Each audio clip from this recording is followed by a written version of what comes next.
ওরে হুসাইন, আমি তাকাইয়া দেখতেছি আমার নানা আমার সামনে হাজির, ডান পাশে আবু বকর, বাম পাশে ওমর।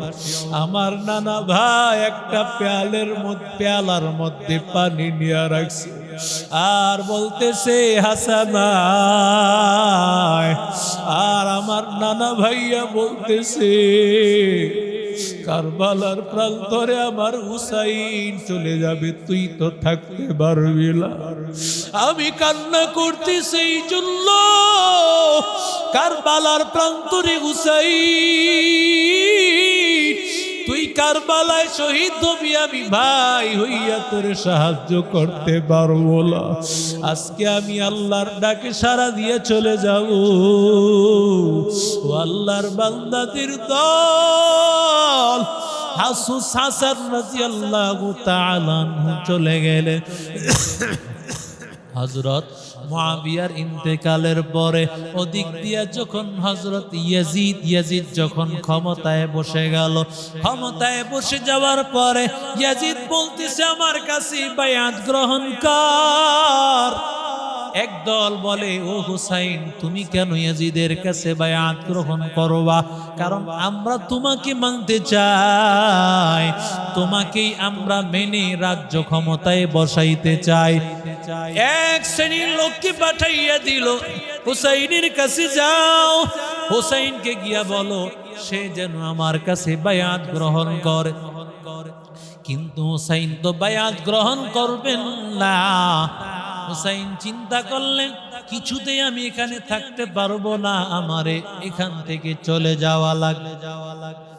চলে যাওয়ার আগে রওজা মুবারকের সামনে হাজির, রওজার সামনে দাঁড়াইয়া চোখের পানি ফালাইয়া হুসাইন বলে ও নানা জান, আপনি যেই মক্কা থেকে আশ্রয় গ্রহণ করার জন্য মদিনায় আসছিলেন, ওই মদিনায় আমি থাকতে পারি নাই গো নানা। আজকে মদিনা ছেড়ে চলে যাওয়া লাগতেছে নানা ভাই। ও নানা ভাই, কারণ মক্কায় সেখানে আমার কিছু লোক আছে, ওখানে গিয়ে আমি থাকলে হয়তো ভালো হবে। নবীজির কাছে শেষ বিদায় নিয়া হযরত হুসাইন রাদিয়াল্লাহু তাআলা আনহু রওনা করলেন। মক্কায় যাওয়ার পর মক্কার লোকেরা সবাই হযরত হুসাইনের কাছে বায়াত গ্রহণ করেছে। ওদিক দিয়া ইরাকের শহর কুফা নগরী, সেখান থেকে বারবার চিঠি আসতেছে, একটা নয় দুইটা নয় 360টার মতো চিঠি আসছে। ও হুসাইন কুফা নগরীতে চলে আসো হুসাইন, আমরা কুফাবাসীরা সবাই তোমার কাছে বায়াত গ্রহণ করব। এবার হুসাইন চিন্তা করলেন মক্কার লোকেরা সবাই তো আমার হাতে বায়াত গ্রহণ করলো, যদি ওদিক দিয়া কুফা নগরের মানুষগুলো বায়াত গ্রহণ করে তাহলে এটা তো ভালোই হয়। কিন্তু বড় বড় সাহাবী হযরত আব্দুল্লাহ ইবনে জুবাইর, আব্দুল্লাহ ইবনে আমর, আব্দুল্লাহ ইবনে আব্বাস, ওরা বলেন ও হুসাইন না না, কুফার মানুষেরা ভালো না, ওরা বড় গাদ্দার, ওরা তোমার বাবাকে শহীদ করে দিয়েছেন, সুতরাং কুফা নগরীতে যাইও না। এই কথা বলার পর হুসাইন চিন্তা করলেন তাহলে আমি একজন প্রতিনিধি পাঠাই। মুসলিম ইবনে আকিল চাচাতো ভাইকে পাঠায় দিন। চাচাতো ভাই যাওয়ার পর ওই সময় অবস্থা ছিল ভালো, সেখানে যাওয়ার পরে প্রথম দিনে 12,000 মানুষ তার হাতে বায়াত গ্রহণ করেছে। হাসান হুসাইন আসিয়া নানা ভাইয়ের কাছে হাজির। ও নানা ভাইয়া, তুমি নাকি দু জাহানের সরদার। কে বলেছে? বলে আমার আম্মা জান বলেছে। এবার রহমতের নবী ডাক দিয়া বলে ও হাসান, সত্য কথা বলেছে। এবার ডাক দিয়া বলে ও নানা জান, যদি আপনি দু জাহানের সরদার তাহলে আজকে ঈদের দিনে আমাদের শরীরে কেন কাপড় নাই? সবাই নতুন কাপড় পরিয়া ঘুরতেছে, আমাদের শরীরে কেন কোনো কাপড় নাই? আমার নবী কি জবাব দিবির যুবক? নবী যদি বলেন আছে তাহলে মিথ্যা হয়ে যায়, যদি বলেন নাই বাচ্চারা বলবে দিয়ে দেন, বলবে নাই বলে দিয়ে দেন, বুঝতে চাইবে না। নবী টেনশনে পড়ে গেলেন, ঘাম দিয়া পুরা চেহারাটা গরমাক্ত হয়ে গেছে। এমন সময় আল্লাহ জিব্রাইল কি পাঠায়া দেন। জিব্রাইল আসিয়া বলেন, ও নবী চিন্তা করবেন না, আল্লাহ তাআলা আপনার নাতির দুই নাতির জন্য আল্লাহ তাআলা কাপড়ের ব্যবস্থা আল্লাহ নিজেই করে দিবে। নবী এতক্ষণ চিন্তিত ছিলেন, এবার আর কোনো চিন্তা নাই।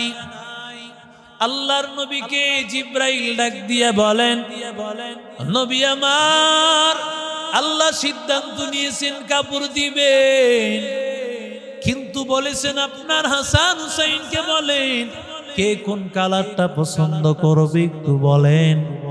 যে যেই কালারটা পছন্দ করবে ওই কালারের পাঞ্জাবি, ওই কালারের জামা নিয়ে আসবে।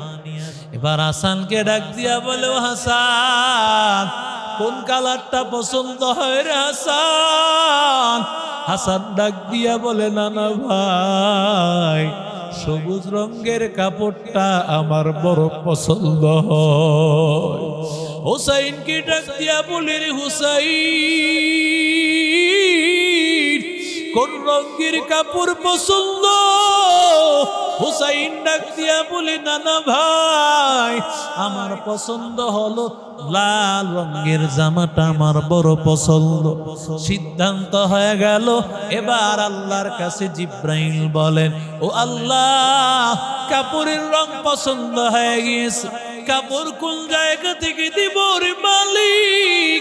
আল্লাহ জানায় দেন, ও জিব্রাইল, আমার হাবিবকে জানাইয়া দাও, কাপড়টা দুনিয়ার কোনো বাজার থেকে হবে না, বরং আমি আল্লাহর জান্নাতের বাজার থেকে কাপড়টা কিনবি। জান্নাত থেকে কাপড় বানাইয়া পাঠায় দেওয়া হল। জিব্রাইল এবার রওনা করবেন। জিব্রাইল বলেন, ও নবী, আমি চলে যাচ্ছি, কানে কানে একটা কথা আপনারে বলে যাব, সময় আমার হাতে নাই। জিব্রাইল এবার কানে কানে আমার নবীরে বলে, নবী জানেননি গো নবী, আপনার হাসান কেন সবুজ রঙের কাপড়টা পছন্দ করেছে? কারণ আপনার এই নাতি হাসান একদিন বিষ পান করাইয়া তারে দুনিয়া থেকে শহীদ করে দেওয়া হবে। আর বিষের কালার যখন সবুজ রং হয়ে যায়, এজন্য হাসান সবুজ রঙের কাপড়টা পছন্দ করেছে। আর আপনার হুসাইন কেন লাল রঙের কাপড়টা পছন্দ করেছেন জানেননি? কারণ হুসাইন কারবালার প্রান্তরে শহীদ হয়ে যাবে, ওই শহীদ হয়ে যাবে, রক্তাক্ত শরীরটা হয়ে যাবে। এই জন্য আল্লাহ তাআলা হুসাইনকে লাল রঙের কাপড়টা আল্লাহ পছন্দ করাইছে। ওরে আল্লাহর বান্দা যুবক, রহমতের নবী আমার একদিন হুসাইনকে নিয়া এক জায়গায় বসে আছেন। এমন সময় নবীও চিন্তা করতেছেন, কি যেন আঁকাকি করতেছে, আর নবীও চোখের পানি ফালায়, হুসাইনও চোখের পানি ফালায়। এমন সময় উম্মে ফাজল হযরত আব্বাসের স্ত্রী নবীর চাচি আসিয়া বলে, ও মুহাম্মদ, কেন তুমি চিন্তিত? কেন তুমি চোখের পানি ফেলাও? কি হয়েছে মুহাম্মদ, একটু বলো। এমন সময় নবী ডাক দিয়া বলে, চাচি, আমরা নানা এবং নাতি মিলিয়া চিন্তা করতেছিলাম আর টেনশন করতেছিলাম, যেহেতু আপনিও জিজ্ঞাসা করেছেন। ও চাচি আম্মা, ভালো করে শুনে দাও, আমি এবং আমার নাতি এখানে বসে আছি, আর কারবালার প্রান্তরে আমার হুসাইন যেই কারবালার মাটিতে শহীদ হয়ে যাবে, ওই মাটিটা আমি নবীর সামনে তুলে ধরা হয়েছে। ওই মাটির রংটা লাল। আমার হুসাইনকে কেমন ভাবে রক্তাক্ত করা হবে, টুকরা টুকরা করে ফেলা হবে, এই জন্য সেই স্মৃতিগুলো আমার সামনে তুলে ধরা হয়েছে। ওগুলো দেখিয়া আমি নবী এবং নাতি একসাথে চোখের পানি ফালাইতেছি। এরে নবীর আশিক উম্মতের দল, ও যুবক, হুসাইন রাদিয়াল্লাহু তাআলা আনহু শাহাদাতের পেয়ালা তিনি পান করেছেন, শাহাদাতের পেয়ালা পান করেছেন। ও আল্লাহর বান্দাদের দল, আল্লাহ তাআলা রহমতের নবী আমার দুনিয়া থেকে বিদায় হয়ে যাওয়ার পরে দায়িত্ব পেয়েছেন আবু বকর, আবু বকরের পর দায়িত্ব পেয়েছেন উমর, ওমরের পর দায়িত্ব পেয়েছেন উসমান, উসমানের দায়িত্বের শেষ দিকে একেবারে গন্ডগোল শুরু হয়ে গেছে। এক পর্যায়ে হযরত উসমানকে শহীদ করে দেওয়া হয়েছে। এরপরে হযরত আলী রাদিয়াল্লাহু তাআলা আনহু খেলাফতের মসনদে বসে গেল। হযরত আলীর পরে ক্ষমতায় আসলেন হযরত মুআবিয়া রাদিয়াল্লাহু তাআলা আনহু। হযরত মুআবিয়া তিনি নবীজির পয়গম্বরের অনেক বড় একজন সাহাবী। আল্লাহর নবীর ওহী লিখতেন কয়েকজন সাহাবী, এদের মধ্যে একজন সাহাবী হলেন হযরত মুআবিয়া কাতেবে ওহী। পয়গম্বরের কাছে আল্লাহর পক্ষ থেকে যেই ওহীগুলো আসতো সব ওহীগুলো লিখতেন হযরত মুআবিয়া রাদিয়াল্লাহু তাআলা আনহু। পয়গম্বরের এমন একজন সাহাবী, আল্লাহর নবী ডাক দিয়া বলেন, যারা পয়গম্বরের সাহাবীদেরকে গালি দেয় ওরা কোনোদিন আমি নবীর উম্মত হতে পারে না।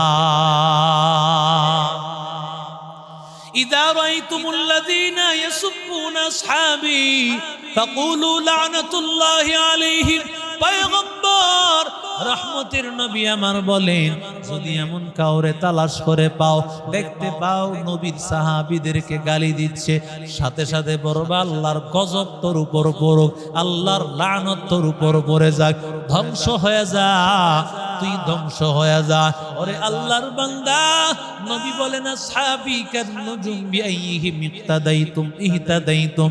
একজন সাহাবী লক্ষ লক্ষ সাহাবীদের মধ্যে একজনকে অনুসরণ করলে জান্নাতের রাস্তা তালাশ করে পেয়ে যাবে। একজন, শুধু কয়জন? কথা বলে না, একজন সাহাবীকে মানলেও জান্নাত। ওরে যুবক, হযরত মুআবিয়া কোনদিন তাহাজ্জুদ ছাড়েন নাই, কোনদিন আল্লাহর বান্দা কোরআন তেলাওয়াত ছাড়েন না, এমন দামি একজন সাহাবী।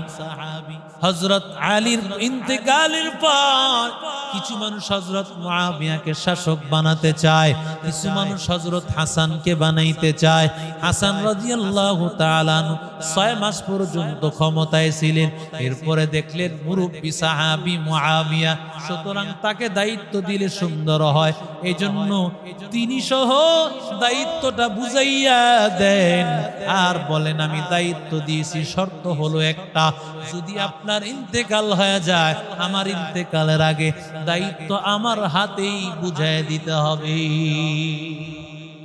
কারণ তার যে সন্তান ইয়াজিদ ও বেশি ভালো মানুষ নয়, যদিও তার ভালো কিছু আমল আছে যার কারণে হযরত মুআবিয়া দায়িত্ব দিয়েছে, কিন্তু মানুষ খারাপ কখন হয়ে যাবে সেটা বলা যায় না, ঠিক কি না বলে? ইয়াজিদ ভালো ছিল, এজন্য মুআবিয়া ক্ষমতা দিয়েছিলেন। হযরত হাসান চিন্তা করলেন, আমার ইন্তেকালের, আপনার ইন্তেকালের পর যদি ইয়াজিদ ক্ষমতায় আসে সব তছনছ করে ফেলবে। হযরত হাসান ক্ষমতার লোভ করেন নাই, কিন্তু 6 মাস পরে চাইলেন কেন? কারণ যেই ছেলেটা এর পরে আছে এই ছেলেটা খারাপ। ছেড়ে দিয়েছেন কেন? গোটা পৃথিবীর মানুষকে দেখায় দিয়েছেন ক্ষমতার মসনদে সারা জীবন বসা যায় না। বসতে পারে নাই ফেরাউন, বসতে পারে নাই নমরুদ, বসতে পারে নাই কারুন, গোটা পৃথিবীর কোন স্বৈরাচার বসতে পারে নাই। স্বৈরাচার বাংলাদেশেও বসতে পারে নাই। আগামীর বাংলাদেশে কোন স্বৈরাচার এদের শাসন করার স্বপ্ন দেখলে সেই স্বপ্ন ধূলিসাৎ করে দেওয়া হবে। সেই স্বপ্ন তোমাদের স্বপ্নই থাকবে। হুসাইন ইন্তেকাল করেছেন, হুসাইনের আদর্শের সন্তান পৃথিবীতে আছে না নাই? কারবালা হয়েছে। দেশের মধ্যে ইসলামকে টিকায় রাখার জন্য ইসলাম জিন্দা হতি হে হর কারবালা কি বাত, ইসলাম জিন্দা হতি হে হর কারবালা কি বাত। প্রত্যেকটা ইসলামের পিছনে গোড়ার মধ্যে রক্ত আছে, ঠিক কি না জোরে বলেন? রক্ত ছাড়া ইসলামী পর্যন্ত আসে নাই। মিষ্টি খাওয়ার সুন্নত এটা বুঝলা ভালো, কিন্তু মায়ের খাওয়ার সুন্নত তো মানতে রাজি না, ঠিক কি না জোরে কর? মায়ের খাওয়াও সুন্নত, এটার পক্ষে রাজি নাই। কয় মিছিলে যায় কে? মিছিল যাওয়া কি? মিছিলে যাইছো কে? এই জন্যই তো মায়ের খাইছো। এই মিষ্টি খাওয়ার সুন্নতের লোক যদি সব হইতো এদেশকে ধ্বংস করে দিতেন আল্লাহ, ঠিক কিনা জোরে বলেন? শুধু মিষ্টি খাওয়ার নাম, শুধুমাত্র মিষ্টি খাওয়ার নাম ইসলাম নয়। ইসলাম হলো আল্লাহ তাআলাকে মানার নাম। আল্লাহকে মানতে হলে জীবনের শেষ বিন্দু রক্ত দিতে হলেও ইসলামকে জিন্দা রাখবে। কথা বলেন ঠিক না বেঠিক? হযরত হাসান রাদিয়াল্লাহু তাআলা আনহুকে এক পর্যায়ে ইয়াজিদ যখন ক্ষমতায় আসছে, ইয়াজিদ ক্ষমতায় এখনো আসে নাই, মুয়াবিয়া ক্ষমতায় আছে। মুয়াবিয়ার সন্তান ইয়াজিদ, সে চিন্তা করছে বাবার ইন্তেকালের পর সবচাইতে বাধা হলো হযরত হাসান, সুতরাং তাকে শেষ করে দেওয়া হোক। এই শেষ করে দেওয়ার জন্য সে অনেক ষড়যন্ত্র করছে। পরপর 2 বার বিষ পান করাইছে, কিন্তু মরে নাই।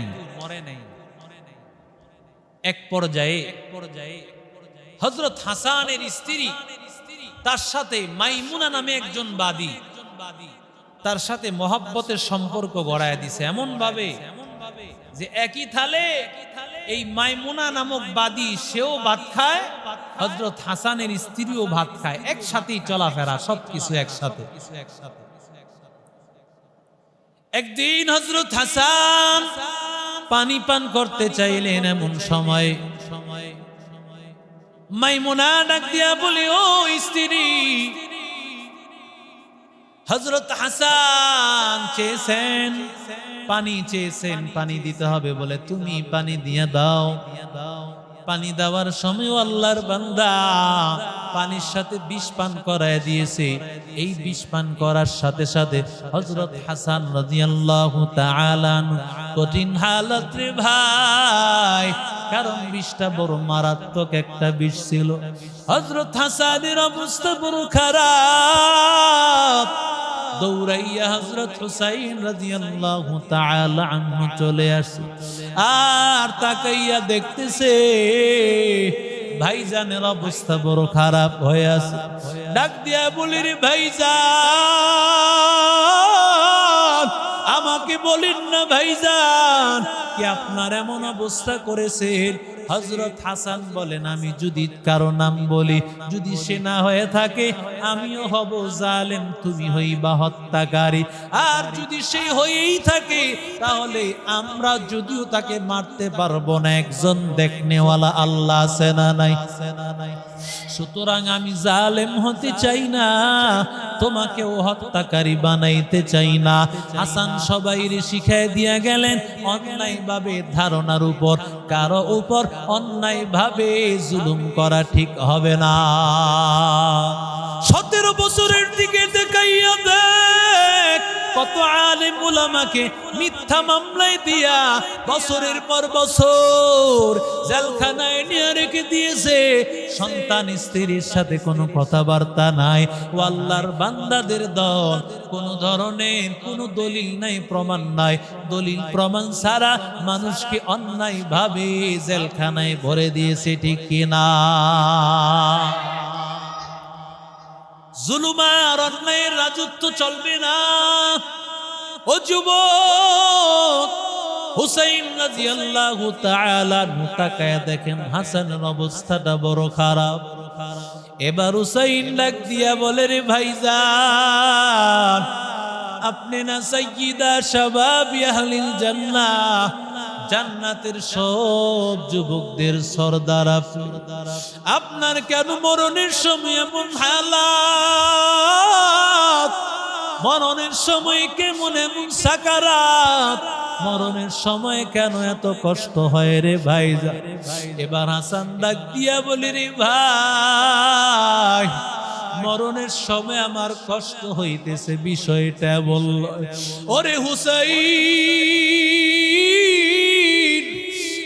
আমি তাকাইয়া দেখতেছি আমার নানা আমার সামনে হাজির, ডান পাশে আবু বকর, বাম পাশে ওমর। আমার নানা ভাই একটা পেয়ালার মধ্যে পানি নিয়ে রাখছে আর বলতেছে হাসান। আর আমার নানা ভাইয়া বলতেছে, কারবালার প্রান্তরে আমার হুসাইন চলে যাবে, তুই তো থাকতে পারবি না। আমি কান্না করতেছি এই জন্য, কারবালার প্রান্তরে হুসাইন তুই কারবালায় শহীদ হবি, আমি ভাই হইয়া তোরে সাহায্য করতে পারবো না। আজকে আমি আল্লাহর ডাকে সাড়া দিয়ে চলে যাব। ও আল্লাহর বান্দাদের দল, হাসান রাদিয়াল্লাহু তাআলা চলে গেলেন। হযরত মুআবিয়ার ইন্তেকালের পরে ওদিক দিয়া যখন হযরত ইয়াজিদ যখন ক্ষমতায় বসে গেল, ক্ষমতায় বসে যাওয়ার পরে ইয়াজিদ বলতেছে, আমার কাছে বায়াত গ্রহণ কর। একদল বলে, ও হুসাইন, তুমি কেন ইয়াজিদের কাছে বায়াত গ্রহণ করবা? কারণ আমরা তোমাকে মানতে চাই, তোমাকেই আমরা মেনে রাজ্য ক্ষমতায় বসাইতে চাই। এক শ্রেণীর লোককে পাঠাইয়া দিল, হুসাইনের কাছে যাও, হুসাইনকে গিয়া বলো সে যেন আমার কাছে বায়াত গ্রহণ করে। কিন্তু হুসাইন তো বায়াত গ্রহণ করবেন না। হুসাইন চিন্তা করলেন, কিছুতেই আমি এখানে থাকতে পারবো না, আমারে এখান থেকে চলে যাওয়া লাগবে। চলে যাওয়ার আগে রওজা মুবারকের সামনে হাজির, রওজার সামনে দাঁড়াইয়া চোখের পানি ফালাইয়া হুসাইন বলে, ও নানা জান, আপনি যেই মক্কা থেকে আশ্রয় গ্রহণ করার জন্য মদিনায় আসছিলেন, ওই মদিনায় আমি থাকতে পারি নাই গো নানা। আজকে মদিনা ছেড়ে চলে যাওয়া লাগতেছে নানা ভাই। ও নানা ভাই, কারণ মক্কায় সেখানে আমার কিছু লোক আছে, ওখানে গিয়ে আমি থাকলে হয়তো ভালো হবে। নবীজির কাছে শেষ বিদায় নিয়া হযরত হুসাইন রাদিয়াল্লাহু তাআলা আনহু রওনা করলেন। মক্কায় যাওয়ার পর মক্কার লোকেরা সবাই হযরত হুসাইনের কাছে বায়াত গ্রহণ করেছে। ওদিক দিয়া ইরাকের শহর কুফা নগরী, সেখান থেকে বারবার চিঠি আসতেছে, একটা নয়, দুইটা নয়, 360টার মতো চিঠি আসছে। ও হুসাইন, কুফা নগরীতে চলে আসো হুসাইন, আমরা কুফাবাসীরা সবাই তোমার কাছে বায়াত গ্রহণ করব। এবার হুসাইন চিন্তা করলেন, মক্কার লোকেরা সবাই তো আমার হাতে বায়াত গ্রহণ করলো, যদি ওদিক দিয়া কুফা নগরের মানুষগুলো বায়াত গ্রহণ করে তাহলে এটা তো ভালোই হয়। কিন্তু বড় বড় সাহাবী হযরত আব্দুল্লাহ ইবনে জুবাইর, আব্দুল্লাহ ইবনে আমর, আব্দুল্লাহ ইবনে আব্বাস, ওরা বলেন ও হুসাইন, না না, কুফার মানুষেরা ভালো না, ওরা বড় গাদ্দার, ওরা তোমার বাবাকে শহীদ করে দিয়েছেন, সুতরাং কুফা নগরীতে যাইও না। এই কথা বলার পর হুসাইন চিন্তা করলেন, তাহলে আমি একজন প্রতিনিধি পাঠাই। মুসলিম ইবনে আকিল চাচাতো ভাইকে পাঠায় দিন। চাচাতো ভাই যাওয়ার উপর ওই সময় অবস্থা ছিল ভালো। সেখানে যাওয়ার পরে প্রথম দিনে 12,000 মানুষ তার হাতে বায়াত গ্রহণ করেছে। কয়েক দিনের মধ্যে 18,000 চিঠি পাঠাইয়ে দিল হুসাইন। চিঠি পাওয়ার পর সাথে সাথে তুমি কুফায় চলে আসবা, কারণ এদিকের অবস্থা ভালো, তুমি আসলে সবাই তোমার হাতে বায়াত গ্রহণ করবে। কিন্তু চিঠি পাঠায় দিছে, আস্তে আস্তে সময় কয়েকদিন লেগে গেছে, ওদিক দিয়ে অবস্থা আবার পরিবর্তন হয়ে গেছে। ওই যখন হযরত মুসলিম ইবনে আকিলকে পাঠায় দিয়েছে, ওদিক দিয়ে আল্লাহর বান্দা আব্দুল্লাহ ইবনে জিয়াদ সে আসিয়া আল্লাহর বান্দা মুসলিম ইবনে আকিলের গর্দান আলাদা করে দিল, তার 2টা বাচ্চাকেও শহীদ করে দিল। এই খবর তো হুসাইনের নাই। হুসাইন তো চিন্তা করলেন, যেহেতু চিঠি পাইছে অবস্থা তো ভালো, এখনকার মোবাইল ফোনের ব্যবস্থা ছিল না, একটা চিঠি আসতে 10-12 দিন লেগে যাইতো। 10-12 দিনে অবস্থা তো খারাপ হয়ে গেছে। হুসাইন তো মনে করতেছেন ভালো। হুসাইন চিন্তা করে হুসাইন রাদিয়াল্লাহু তাআলা রওনা করছেন, যাবেন। সাহাবীরা আবার বুঝাইতেছেন, ও হুসাইন যায়েন না, আপনি আপনার পায়ে ধরি, আপনি যায়েন না। হুসাইন রাদিয়াল্লাহু তাআলা শুনতে নারাজ।